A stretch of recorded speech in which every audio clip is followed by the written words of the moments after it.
किसका भीषण स्वर है ये?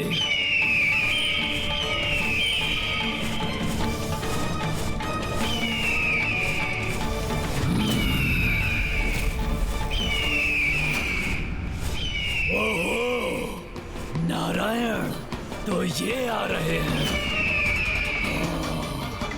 उचित है, आने दो इन्हें भी।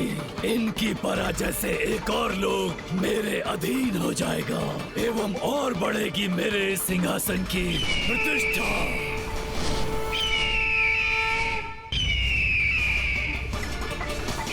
नारायण, ब्रह्मदेव एवं अन्य देवतागण कुछ नहीं कर सके तो उन्होंने आपको यहाँ भेज दिया, किंतु कदाचित आपको ज्ञात नहीं, समस्त ब्रह्मांड में ऐसा कोई नहीं जो मेरा वध कर सके।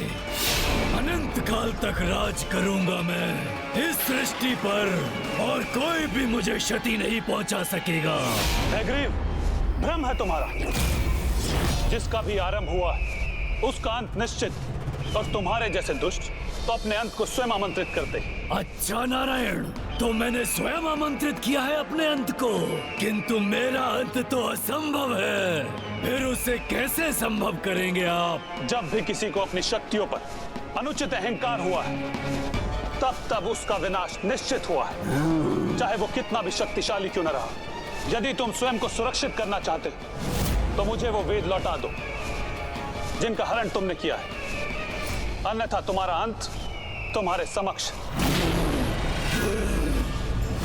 अपनी कल्पना की उड़ान मत भरिए नारायण, और ये बताइए कि वेदों को मुझसे छीनेंगे कैसे, क्योंकि उसे तो वही प्राप्त कर सकता है जो मेरे शीश को मेरे तन से विलग करने की क्षमता रखता हो। और ये मुझे भली भांति ज्ञात है कि आप में वो क्षमता कदापि नहीं है।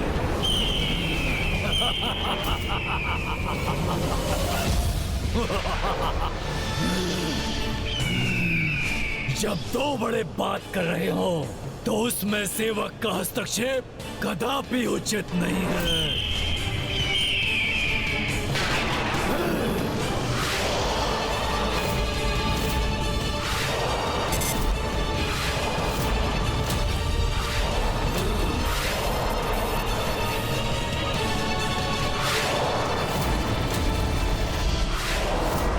गरुड़ जी,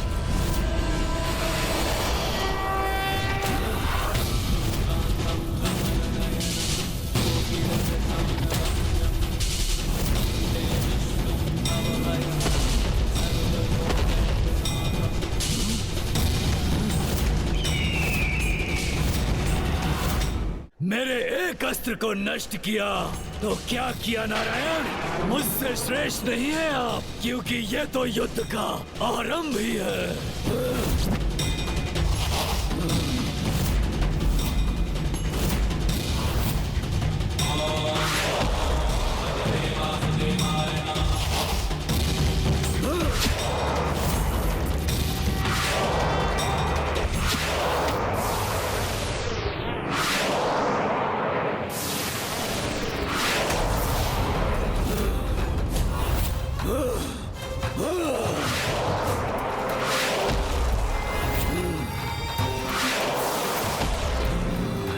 उचित है नारायण, यदि आप युद्ध ही चाहते हैं तो युद्ध ही होगा हमारे मध्य।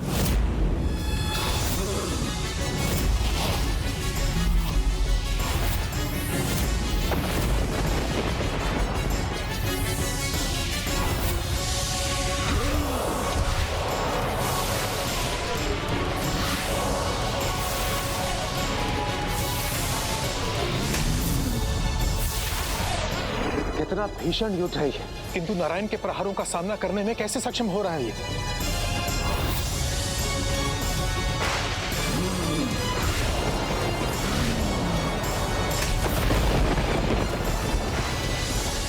कब अंत होगा इस दुष्ट हैग्रीव के साथ इस भयंकर युद्ध का? और कब मुक्त होगी ये सृष्टि इस दुष्ट के आतंक से?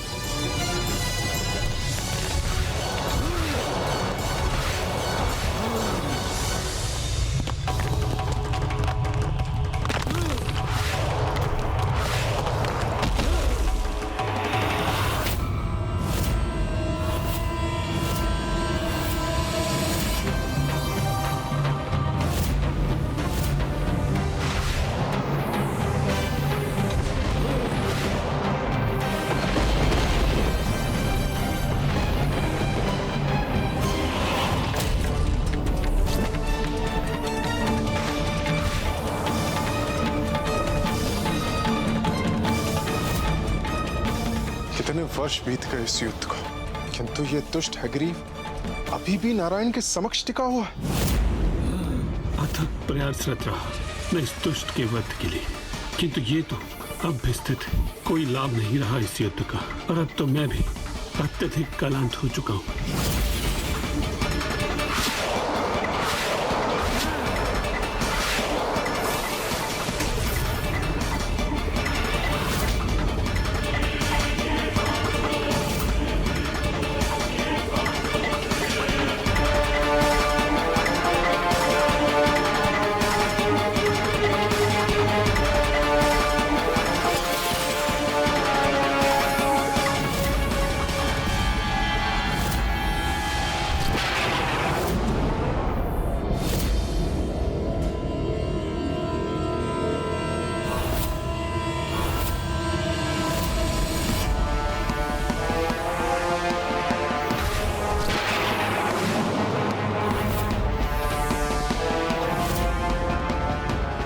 इतनी लंबी अवधि तक चला ये युद्ध, अब तक परिणाम ही नहीं रहा। आशंका से घिरी हुई हूँ, कहीं कोई अनिष्ट ना हो जाए। मैं आपको श्राप देती हूँ कि आपका शीश तन से विलग हो जाए। स्वामी को अपने श्राप से श्रापित किया था मैंने, कहीं ये वही क्षण तो नहीं? नहीं, ऐसा अनर्थ नहीं हो सकता।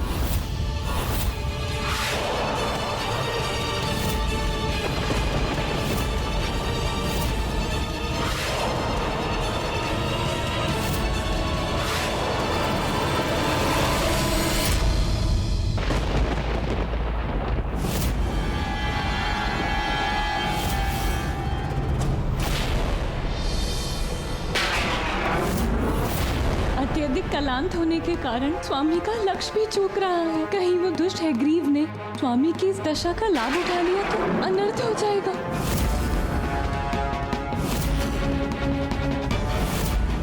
यहाँ तो श्रीहरि नारायण और वासुर हैग्रीव दोनों ही युद्ध करते करते क्लांत हो चुके हैं।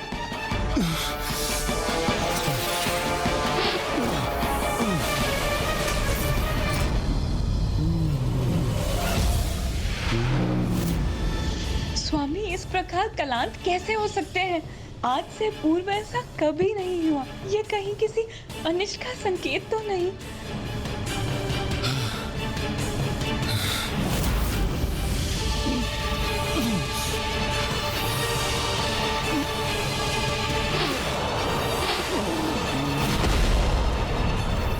बहुत थकान हो रही है मुझे। अब तो इन पर प्रहार करने के लिए हाथ उठाना भी कठिन हो गया है, किंतु वार तो करना ही होगा।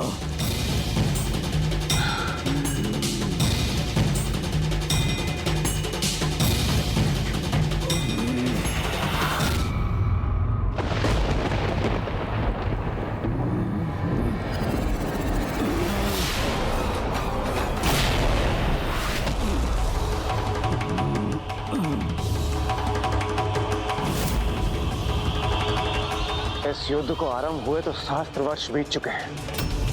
कब होगा इस युद्ध का अंत? हे माताओं की माता, माता पराशक्ति, अपने इस भक्त को वरदान देने की कृपा कीजिए कि इस हैग्रीव का वध हैग्रीव के हाथों ही संभव हो। तथास्तु।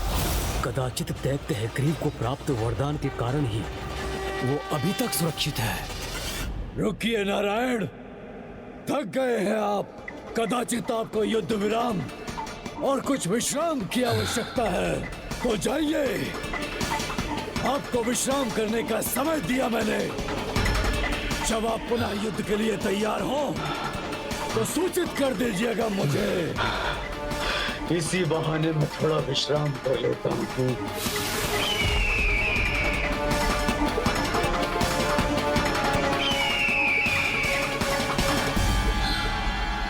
स्वयं प्रभु श्रीहरि नारायण इस दुष्ट से युद्ध करते करते थक गए, किंतु आश्चर्य है, प्रभु स्वयं इसे पराजित करने में असमर्थ हैं। फिर कौन करेगा इसका वध और कैसे होगी सृष्टि की रक्षा? समस्त सृष्टि की सर्वोच्च माता माता पराशक्ति ही करेगी हमारी समस्या का निवारण।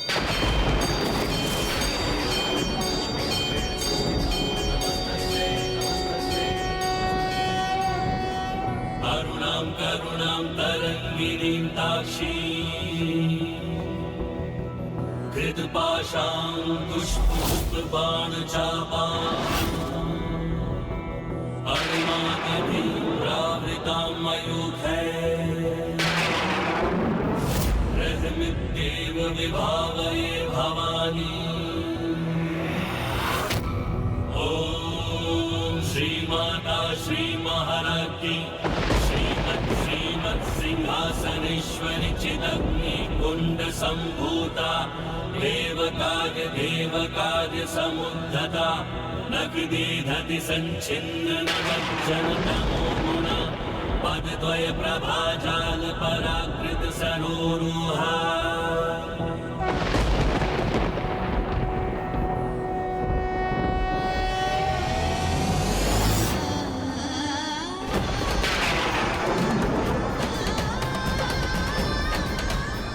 आपको श्राप देती हूँ कि आपका शीश जो मेरी ओर देखने के लिए मुड़ न सका, वो शीश अपने तन से विलग हो जाए।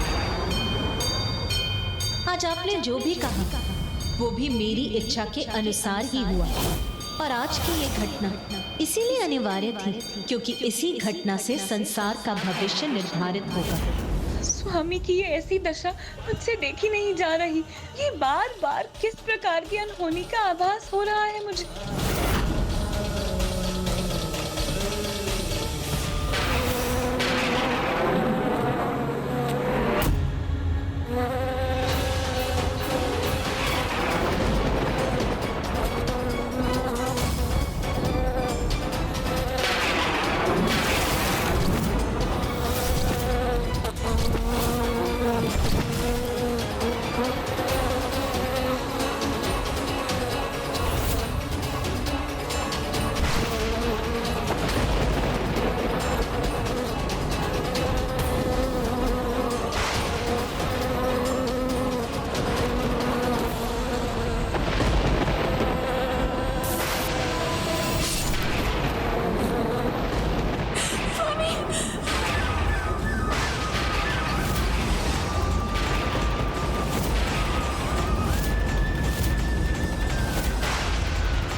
पराशक्ति, आपने ही तो कहा था कि संसार की प्रत्येक घटना के पीछे कोई ना कोई कारण अवश्य छिपा होता है। तो फिर ये दुर्भाग्यपूर्ण घटना के पीछे ऐसा क्या कारण छिपा है माँ?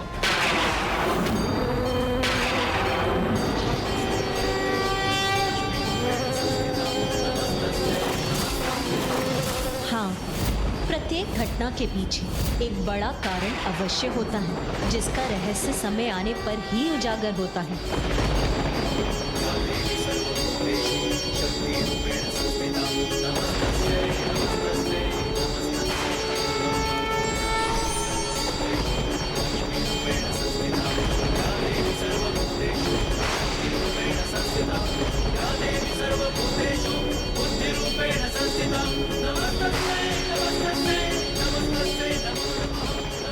इसीलिए आपको दुखी होने की कोई आवश्यकता नहीं है देवी लक्ष्मी, क्योंकि आज के दिवस के लिए ही आपके मुख पर वो श्राप प्रकट हुआ था। और जैसे मैंने आपसे पूर्व में भी कहा था, संसार की प्रत्येक घटना के पीछे मेरी ही लीला होती है। जो हुआ, जो हो रहा है और जो भविष्य में होगा, वो सब मेरी इच्छा के ही अनुसार होता है। और आज की इस घटना का कारण है कि हैग्रीव का वध मात्र हैग्रीव के हाथों ही हो सकता है, और इसी कारणवश नारायण का शीश उनके धड़ से विलग हुआ है।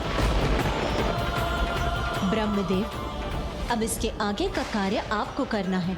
यहाँ से उत्तर दिशा में एक नील वर्ण का अश्व दिखाई देगा जो अब अस्वस्थ होने के कारण मरणासन अवस्था में है। उसका शीश लाकर आप आपको नारायण के धड़ से उसका जुड़ाव करना होगा। तभी दैत्य हैग्रीव का वध करने के लिए दिव्य हैग्रीव उत्पन्न होगा।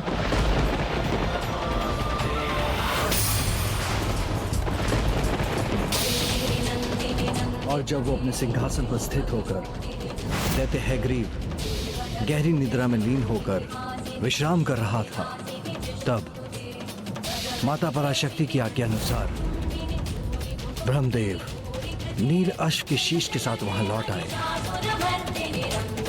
और शेष कार्य अश्विनी कुमार और धनवंतरी ने संपन्न किया।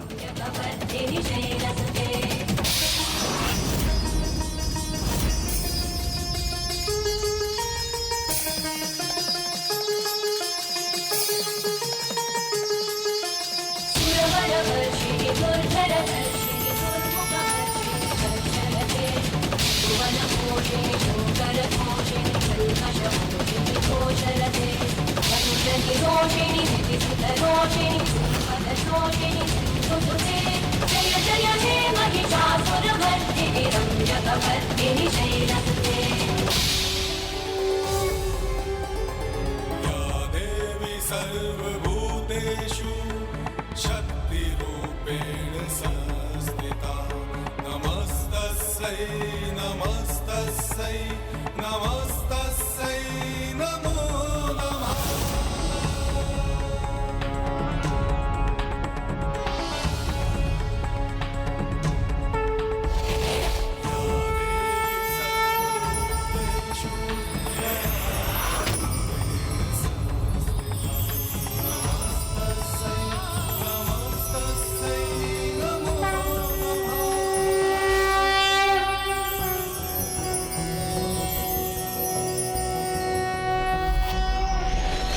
ज्ञानानन्दमयं देवं निर्मलस्फटिकाकृतिम् आधारं सर्वविद्यानां हयग्रीवम् उपास्महे।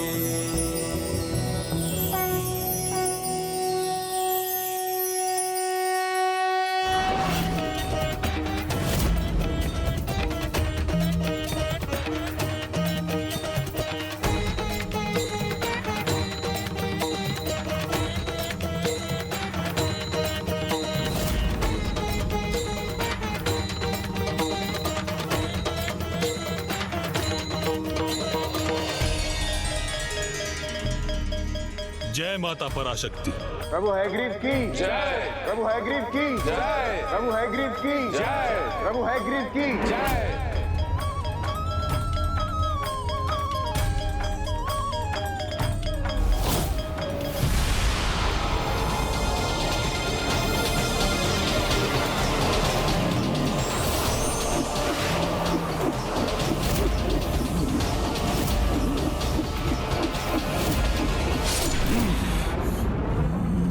हैग्रीव की जय। प्रभु हैग्रीव की जय। प्रभु हैग्रीव की जय। प्रभु हैग्रीव प्रभु हैग्रीव अर्थात मेरी जय जयकार। कदाचित नारायण ने भी अपनी पराजय स्वीकार कर ली और देवता भी हो गए लाचार।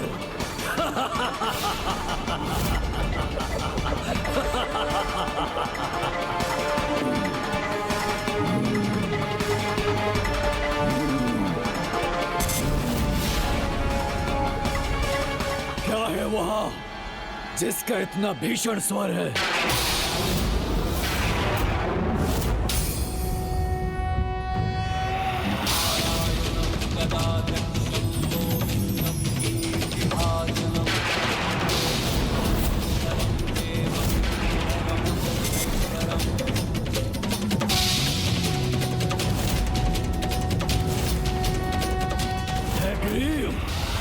वो मेरी जय जयकार नहीं, इनकी थी।